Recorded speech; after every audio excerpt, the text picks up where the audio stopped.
What's up, you guys? Hope you guys are doing awesome. So here's another monthly NFT games update. So let's get into it. Before we do, just know that this is all speculation. Don't invest more than what you can lose.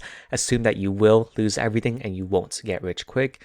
And please do your own research. Don't trust random people like me off the internet with your financial well-being. Okay, and please, if you want to follow these plays in real time, feel free to check out my Twitter, or I just call them out as soon as I do them. Okay, so let's get into it. All right, so let's see the state of the market, right? So let's see the coin flow. So currently, seems like the big boys are accumulating the blue chips, or they're on the sideline, right? So blue chips such as Bitcoin, Ethereum, Sol, etc. While retail is on the sidelines mostly. So it's mostly degens playing, right? And it's mostly a risk-off market, as the interest rate hikes have been the popular narrative, right? And smaller caps have less interest. So Bitcoin was hovering now 35k when I first wrote this down. Now it's around like 48k. Now it's going to try to test 42k. So we'll see whether it breaks through that 42k or it just goes down to 30k and then holds there or not. So this could be a good area to start dollar cost averaging those blue chips, similar to what the big boys are going. Or if you want to go medium risk, you can go for the blue chip games such as Sandbox, Axie Infinity, etc. And this is also a high reward, high risk opportunity to pick up the riskier games that have lower market cap, such as Defina. However, I wouldn't personally go for those random risky projects that haven't built a name for themselves, that have less investment partners, that are less established, like those super degen plays that are just based off hype. It's a super risky environment to do those kinds of super degen plays, since there's a higher chance of a rug pull. Based off the fear and greed index, it's extreme fear, so that's very noticeable in the chats. People are constantly fighting riots and important events. Bitcoin ETF approvals being delayed. Ethereum scaling is supposed to be soon, but we'll see what happens. And of course, the US interest rate hikes, which have been constantly announced and updated by the government. So right now, there's some volume picking up ever since the past few days, ever since Bitcoin started making a lot of noise with the overall good jobs market and those other bullish catalysts, right?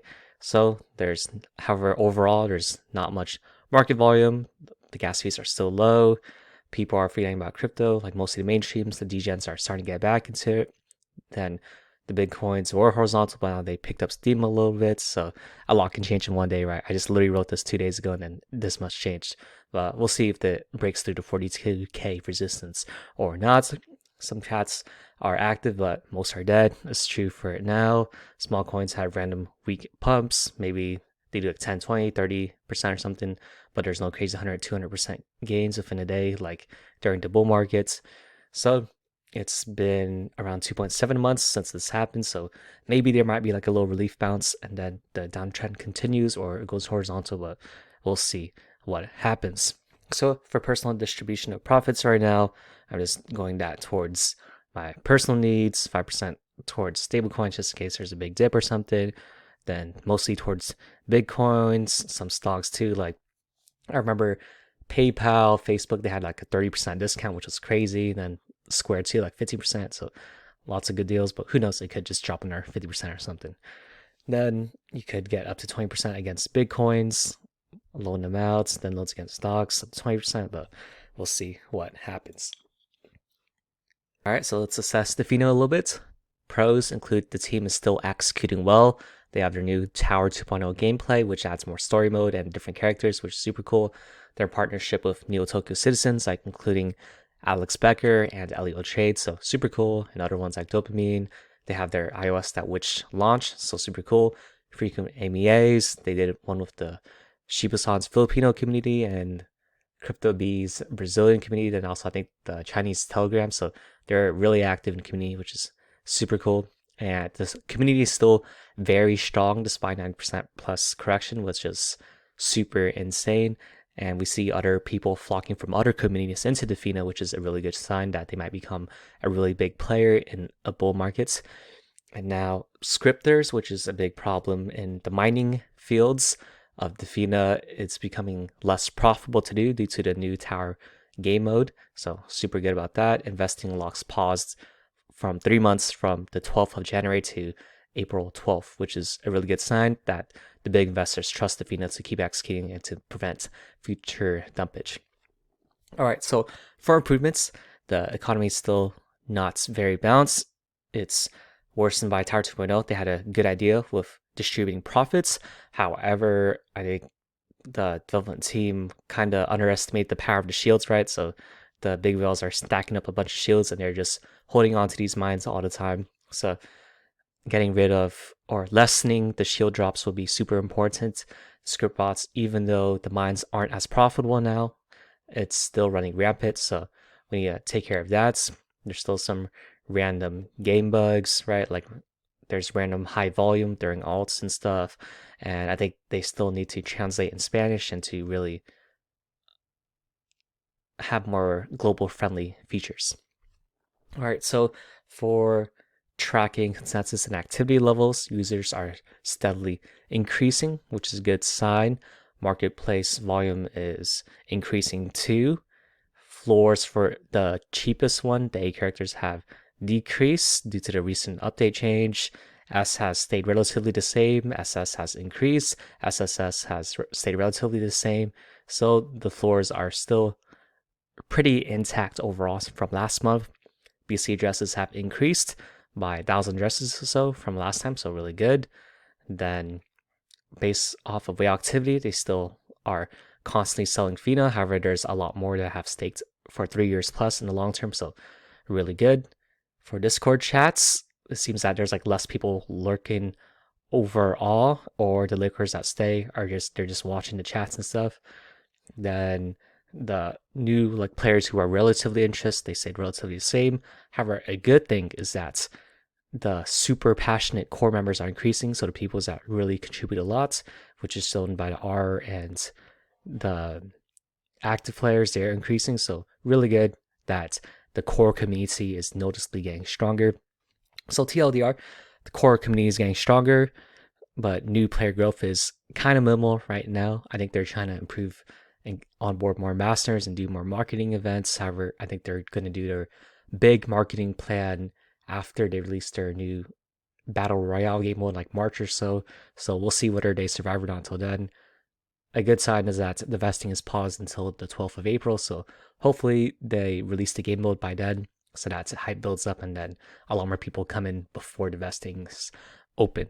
So important dates: April 12th, big vesting unlocks, restart again. Around March is when battle royale mode starts, and that's mostly it for the incoming ones.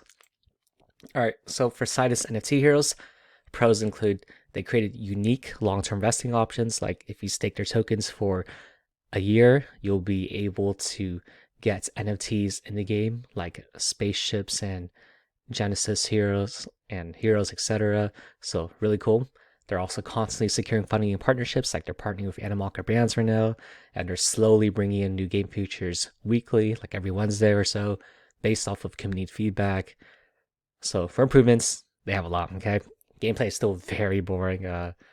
Based off of the hype of their trailer, it has been severely lacking, which has pushed a lot of old investors that were willing to drop a lot of capital. So that's a bad sign. So maybe the bull market, they'll get more people, or a likely situation is that maybe their rewards will be super high to attract a lot of people, and then they'll decrease their rewards over time. But I don't think that's a recipe for a long-term successful game, but we'll see how it is. Secondly, they gotta foster a passionate community, right? So there's lack of events, lack of banning. I mean, there is guilds, however, that's like mostly created by the community, not by the team to foster the community, right? So things like streaming, the team streaming of members, giveaways, fan art, meme contests, etc., they're doing none of that. So they're just, it seems like the general consensus of these players, investors, are that the team is appeasing towards the VCs and they don't really care about the players. So I don't think that's going to be good long term. However, it is very profitable short term, medium term. So we'll see how that goes. But I guess another pro is that since they have so many big partnerships, like with FTX and stuff, the chance of rogue pull is really, really low. However, and will follow the funding, the rewards will be high, but at the same time, it'll be more like a DeFi protocol, to be honest. So for consensus activity level, active daily users are around 500,000, probably less, to be honest. So we'll see how that goes. Around 5,000 Genesis heroes. I could be wrong or something. Then for tracking epics, there's around 25 epics on sale for around 1,500. That's under $1,500, so that's all right. There's around 60 that's on sale for under $130. That's pretty good. I thought there'd be more. Then for actual Sidus hero holders, there's around 13.8k holders and around a 30 mil market cap. So they're holding pretty well compared to other games, mostly due to their notoriety and name, their hype from before. Stunate's around 9.8k holders and market caps, like, it was pretty hard to read it, so I'll have to ask them later. Then their Discord chat is mostly bots. I think there's like around like 200k bots or something from what I last read. So there's only like maybe like, I think probably a strong core group of people, maybe like 100 to 200, maybe, to be honest. So that's like kind of bad sign. There's probably around 500 people that drop in just to like ask questions and stuff. So TLDR, it's severely lacking in community development and gameplay. However, on the opposite of that, it's pretty safe compared to 99.9% NFT games, and there's probably a high chance that you'll get a lot of games due to their massive funding and their opportunities right now, since I think there's something called gold boxes, which you need to win 3 in a row to get. So that's really hard. I think I've seen some people spend a couple hours just to get 1 gold box, which is insane. So it's really hard to get them, and you can get them 5 a day now. So that could boost your APY a lot if you just farm these gold boxes a lot faster. So it's better than most games in terms of something to invest in because it's safe and has like kind of gameplay, like a browser gameplay, but it's not there yet, but it does have huge potential. So lots of opposing things. 4 important updates. Within a month, on March 15th, there will be big vesting unlocks from private, public, seed, and all that other jazz. So that'll be very big. I think on the 15th, there will be another vesting unlocks from the launch pads, I think. So that'll be big. And then I heard scholarships will be coming 1 to 2 months, and there'll be other updates like armors and other things pretty soon. So we'll see how it goes. And then there are other NFTs like spaceships being delayed. However, they'll be coming within the next few months. So we'll see how that goes. All right, next off, we got Cyball. So pros, their alpha game is finally out. It's above average gameplay compared to most NFT games. Has very unique features like its music, has a cyberpunk and soccer feel. So very cool. I personally see it becoming very popular among the scholarship community since it seems very chill to play. Like there are friendly aspects, like there are certain game modes where you need certain stats, and then when that game mode activates, the stats highlight so you can compare the stats between different characters to see which one is optimal to do it. So they have friendly features like that. Furthermore, the team's still very active in the community with its events, and the community overall remains very solid. For improvements, the tokenomics are still not released, so they need that. Gameplay is mostly based on stats as of now, or based on what I thought by playing the game, alpha game. So maybe the whales could dominate, but I also heard that they're going to match you up with similar players. So probably based on ranking and stuff. So we'll see how that goes. And then off of that, we can assess earnings. For activity level, users are around 100, 200, I think, in alpha testing, maybe more. I'm not sure. Marketplace volume is increasing recently, so that's a really good sign. Floors have increased for the cheaper ones. However, for the more expensive ones from the whales, they have decreased. So that's an interesting sign. No token yet. Then, yeah, that's pretty much it. Retail interest is increasing while the whales' interest noticeably seems to be decreasing, but not really sure. The chats have grown a lot, so that's really good. So this is one of the more promising games, so we'll see how it goes. For important updates, now there's alpha game testing. So if you want to hop on that, you can ask a moderator or something. Token launch, which was supposed to happen December, then it got pushed to January, and now I'm not sure when it's going to. So we're going to see how that goes. However, maybe it'll be airdropped to Genesis NFT holders, so we'll see how that goes. Maybe they'll feature breeding events while they do promotions to make it super cheap. Vesting periods unlocks once tokenomics come out, and etc. All right, so for some solid plays for Axie Infinity, XS is still very undervalued, and RON is still farmable, which is the token of their Katana exchange, so still very good. SLP and Wrapped ETH still has the best rewards. For Phantom Galaxy, their planet sale is incoming. I think there's like 5 of them, right? It was like $300, $900, 15,000, 150,000 or something.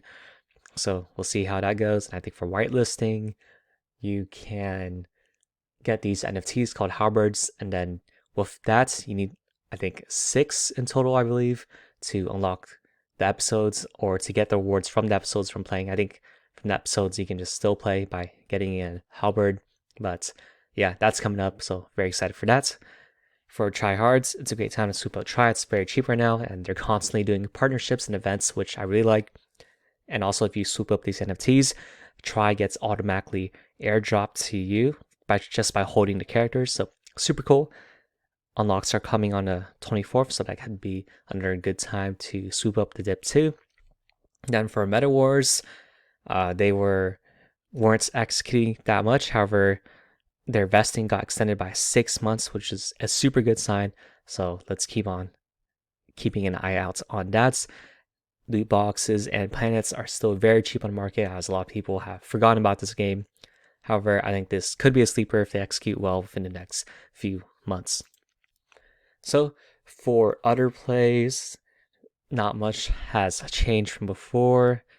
However, there are some new games that I'm watching out for, like these, which is like a anime RPG game. Let's see, there's Metalcore, which is like a fun community I'm in. Open Era, which is like a pretty old community, but seems like they're still executing. Then Void 2, seems like there's a passionate community growing there. Then there's Dustland, it's like a fitness one, so I'm kind of interested in that one. Galaxy Fund Fight Club, that just got a bunch of funding, like 7 mil, I believe. So that's a good thing to watch out for. And the etc. are still pretty much the same from last time. So thank you for watching. Feel free to like, comment what you think, and subscribe for more. For codes in the caption, MetaMask address in the caption if you want to donate.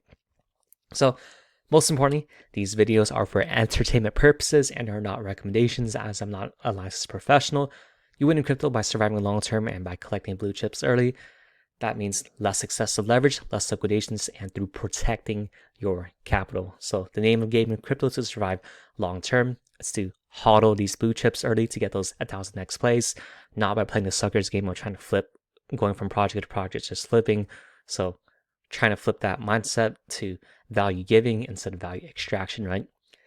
Lastly, the best investments are the ones where you have the greatest conviction in through doing your own research, so not just blindly following a YouTube or Twitter person's calls.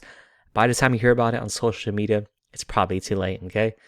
Furthermore, the best play isn't some token, it's through contributing your unique personality and skill set to an awesome community's needs. For example, if they need more marketing, you can help them with that. If they need more artwork, you can help them with that. If you need a developer, help them with that. Whatever your unique skill set is, which you're unique and that you're very good at, and you can offer them, that's going to be your best play possible in this crypto industry in the short, medium, and long term too, okay? So thank you guys for watching, and talk to y'all next time.